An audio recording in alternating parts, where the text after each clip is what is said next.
Okay, so I have made one class, friend class, which have two variables, name and phone inside it. Okay, now in the program.cs, now I will just comment out this code. Okay, so in order to comment the code, you can have the shortcut for the comments is that you press Ctrl plus K plus C. Okay, so the code is commented. Okay, so for the comments we have a shortcut, that is Ctrl plus K plus C for the comments.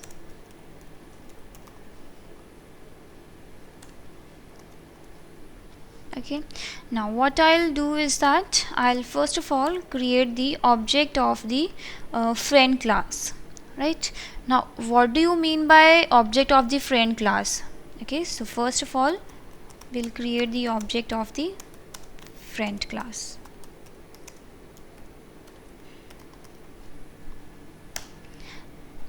Now how can you create the object of the friend class is that you declare new and then have the friend class name, that is friend. Okay, so by declaring as new friend you have created the object of the friend class. Okay, now similar to this I can create any number of objects of the friend class. You can have any number of objects of the friend class. Okay, so what will happen inside the memory is that in the memory each object, like suppose we have say four objects of the friend class, right? Now in each object you will have both the properties of name and phone. Okay, in each of the objects both the properties will be there. Similarly in the fourth object also you will have the access for both the properties, that is the name and phone. Okay, so these are the objects in the memory. Now to access, you cannot just directly access them like that only. If you want to access the name and the phone properties of the friend class, then you cannot access them directly. For that you will access it by the object reference. Now object and object reference are different.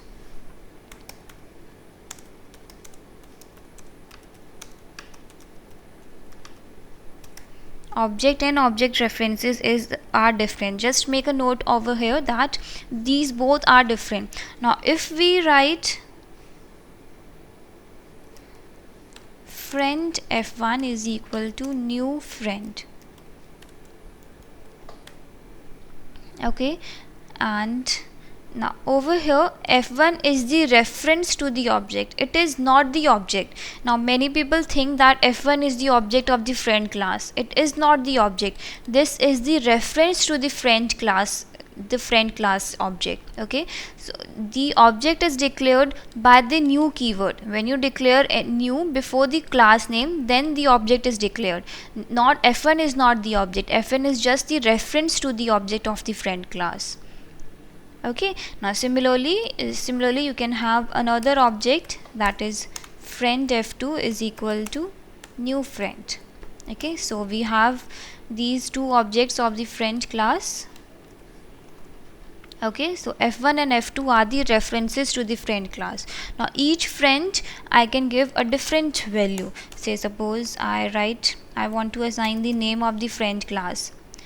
Okay, I'll just declare them as public so that it is accessible inside the another class as well.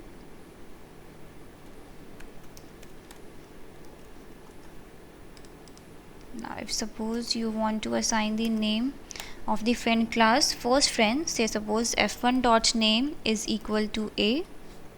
Okay, and then similarly f1 dot phone number is equal to say 100, and similarly for the second friend also we'll assign the name, say b.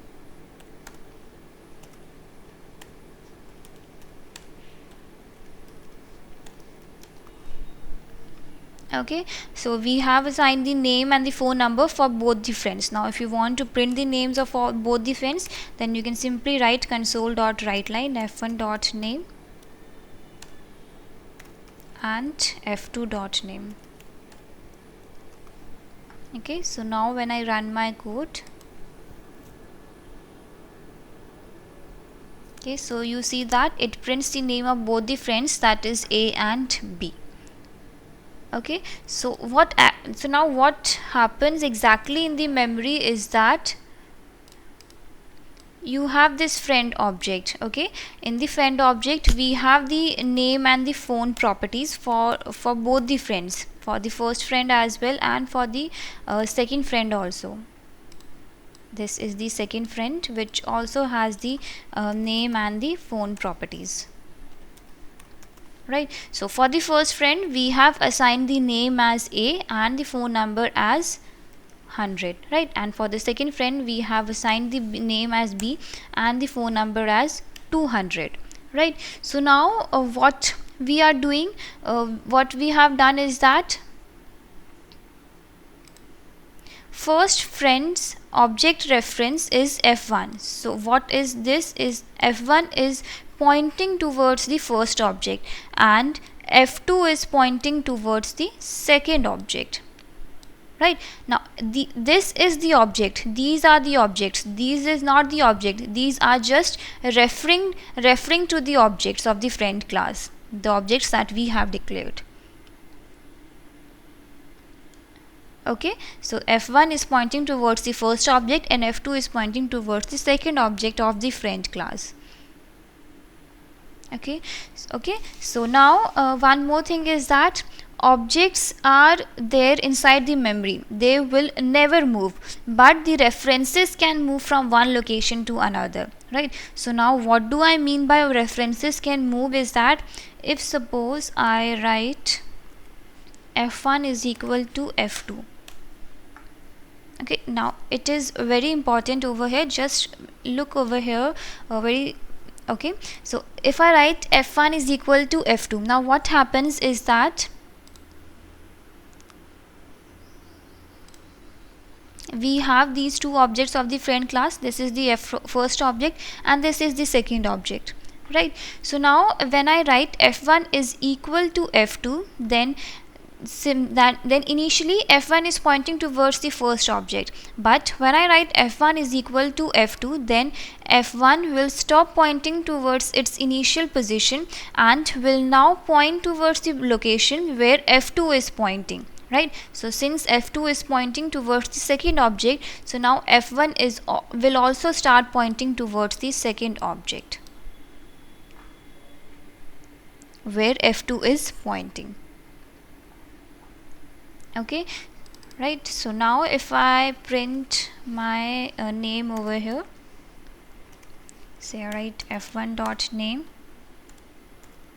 and similarly I write f2 dot name, I'll just put a demarcation line over here so that it is distinguishable.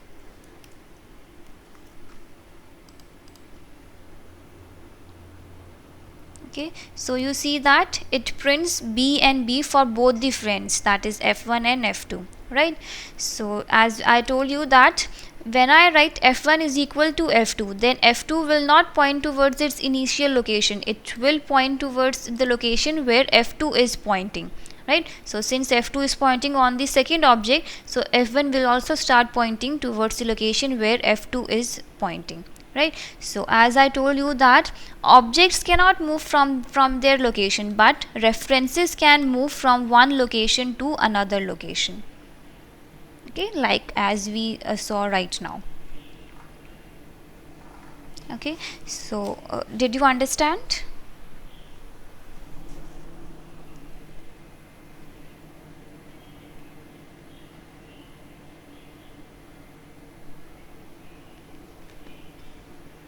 Any doubt do you have? Anything you want to ask?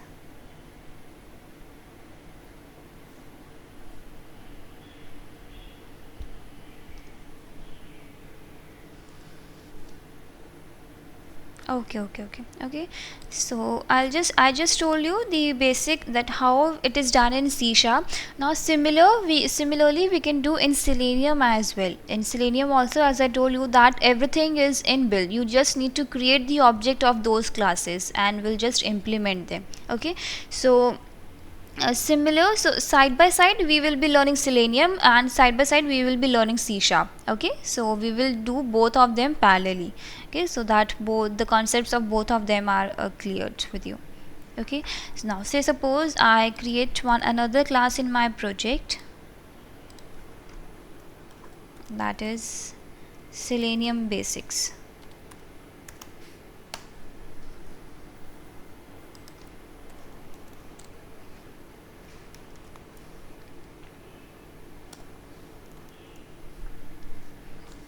Okay, I'll just declare a main function inside it.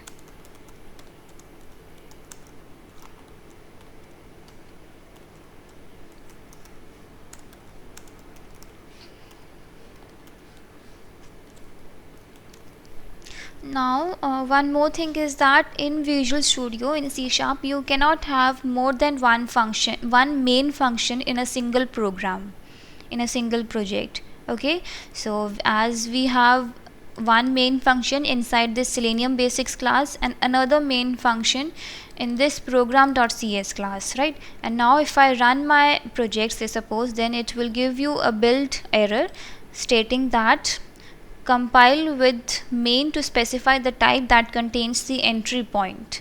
Okay, so it says that you cannot have two or more than one main functions in a single program, in a single project. Okay, so what we'll do is that, like over here also you can see that a red line, a blue line coming over inside the main, below the main word. Okay, so what we need to do that, I'll just comment out the code, the main function from this program.cs class file.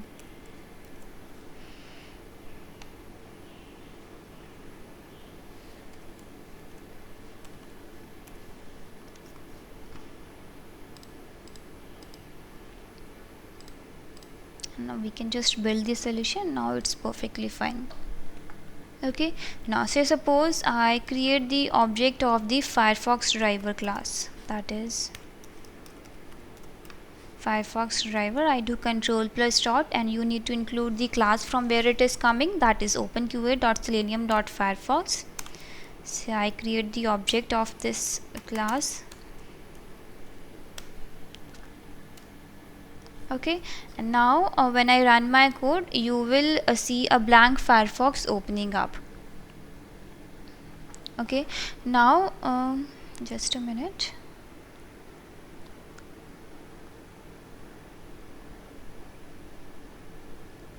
Okay, so you see that a blank Firefox opens up. Okay, now with this Firefox, this driver object, this object of the Firefox driver class, you can have multiple functions associated with it. Like over here you can see that with this object, what all you can do, you can close the Firefox browser, then you can have find element class function, then you have a lot many functions as well. You can navigate function, then quit function, manage. So as you can see that we have so many functions with this Firefox driver class, many functions with this browser. You need, if you want to set the URL of the browser, then you have the class URL function, then you have the title, then you have the switch to. So as you can see that many functions that we will have. Now say suppose I want to set the URL of the Firefox driver browser to the, say I want to redirect to the gmail.com website.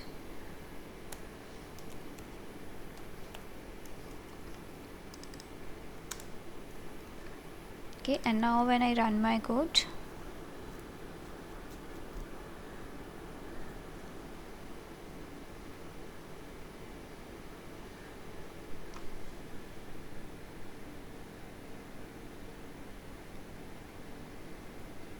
so you see that it opened the Firefox browser and take you to the gmail.com website. Gmail website is being opened on the Firefox browser. right? So this is how you can just access the functions of the Firefox driver class, any functions that you are interested in.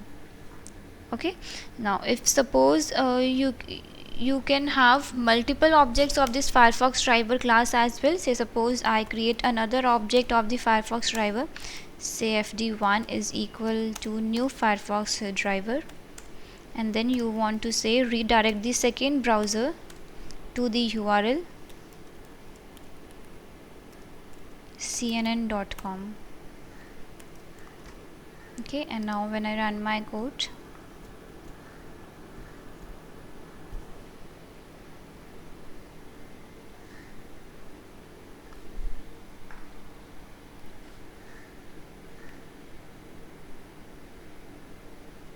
so you see that it opens one browser and takes you to the gmail.com website, and then will open another browser, okay, and will take you to the cnn.com website.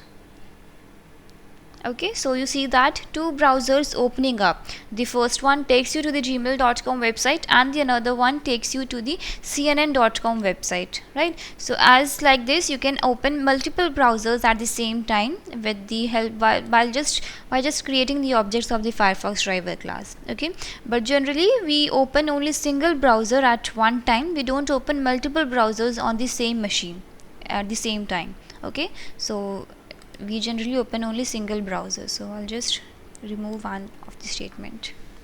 Okay, now similar to the Firefox driver class, you can open the Chromedriver class as well. You can have the Chromedriver. Say suppose if I want to work on the Chrome browser, then you will create the object of the Chromedriver class, that is Chromedriver, and I do control plus dot, and you include the object, you initialize the class of this add the class of this Chromedriver, that is openqa.selenium.chrome, and then say I create the object of this Chromedriver class. Okay, and now when I run my code, I'll just comment this, and now when I run my code, you will just a minute. So here you see that an error coming up stating that driver service not found exception was unhandled. The Chromedriver.exe file does not exist in the current directory or in a directory on the path environment variable. The driver can be downloaded at this very particular URL. Okay, so when you try to open the Chrome browser with this command, you will see an error coming up, like as we have seen just now. Okay, everyone will get this error. Okay, the reason being that you need to set the path of the Chromedriver.exe file inside its constructor. Okay, inside its constructor, and you need to set the Chromedriver.exe file path in the environment variable as well.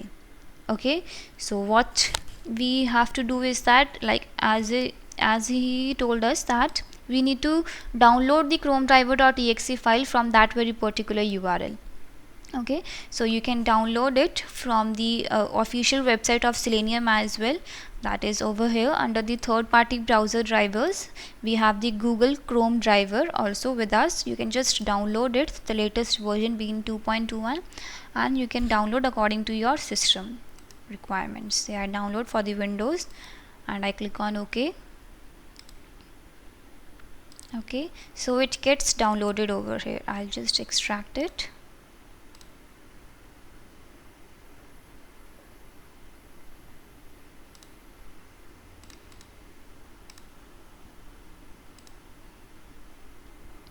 Right, so it gets downloaded. This is the Chromedriver.exe file. Now what it says is that we need to set the path of this Chromedriver.exe file firstly inside the constructor of the Chromedriver class, and then we need to set this path in the environment variable as well.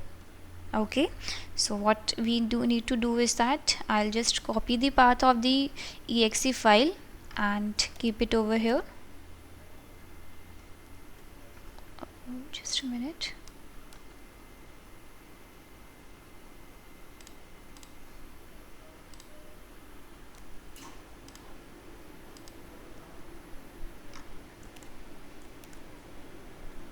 and then you can put a double slash, or you can put a single @ and then it will also work.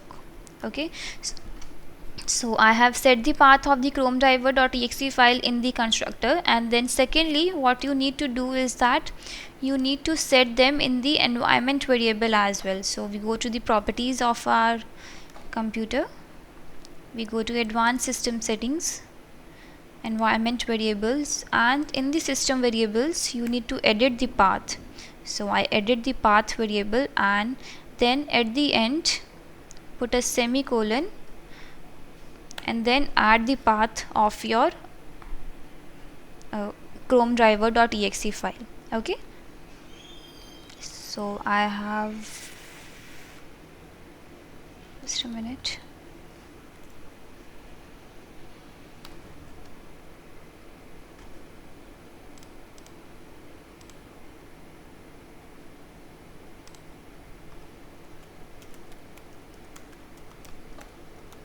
So we have Chromedriver Dot Exe. I click on OK and OK.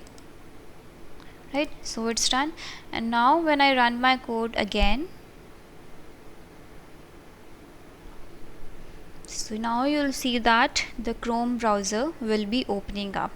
A blank Chrome browser opens up before you. Right, so you see that the Chrome browser opens up. Okay, and now you can give the path, you can give the URL of the to the Chrome browser as well. Say you want to set the URL of the Chrome browser to, say, yahoo.com.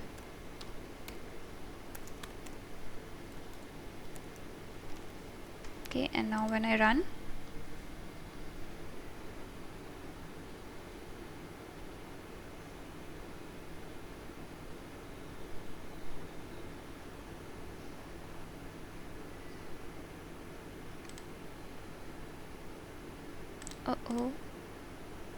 the URL is incorrect. I run it once again.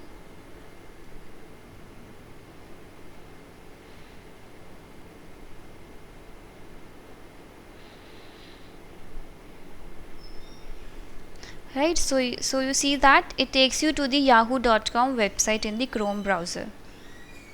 Okay, so this is how you work with the Chrome browser. That is, you need to give the path of the exe file of the Chromedriver in the constructor, and you need to set it in the environment variable as well in order to work with the Chrome browser. Okay, so similarly to the Chrome browser, we have the class for the Internet Explorer driver as well.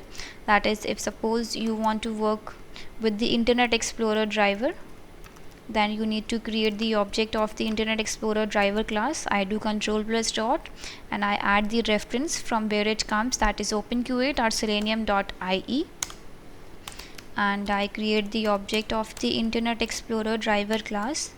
Right,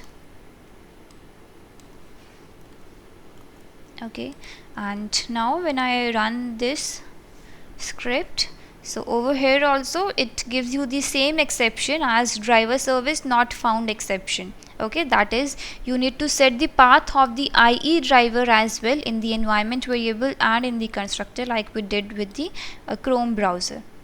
Okay, so for that also you can download the exe file of the Internet Explorer driver also from the official website of Selenium. Okay, so just hold on.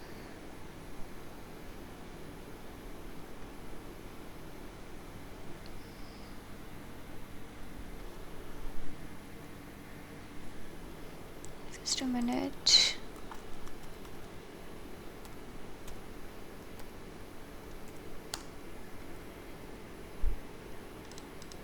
Under the download section you have this Internet Explorer driver server. Okay, you can download the version for the Internet Explorer driver according to your system configuration. Okay, and this 32-bit Windows IE and 64-bit Windows ID, this bit version is not for the Windows version. It is asking, it is saying the IE version, what you want to download, the version of the IE, that is you want to download the 32-bit IE version or the 64-bit IE version. It is not your Windows configuration. Okay, so we can just download the 32-bit IE also for the Windows. Okay, so we save them, right, and I'll just extract it.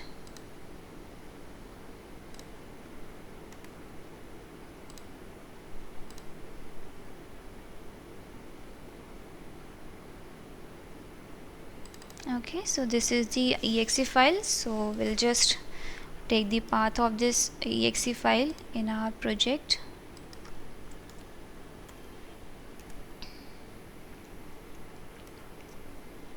Okay, and then we'll set it in the environment variable as well.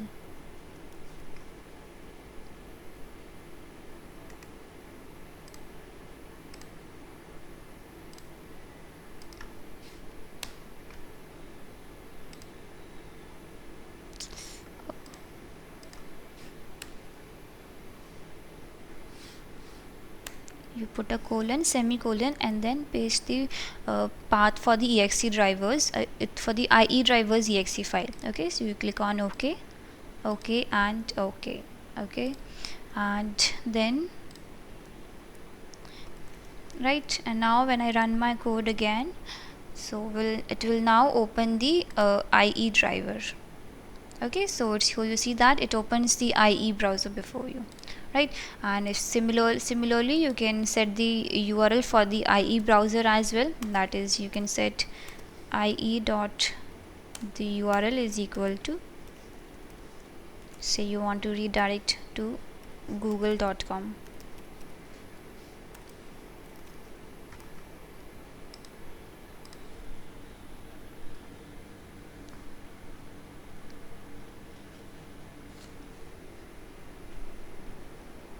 Right, so you see that it opens the Internet Explorer driver and it takes you to the google.com website. Right, so this is how you can work with the various browsers with Selenium. That is, you just need to create the object of the inbuilt classes that are already there inside the Selenium and can work with them according to your requirement.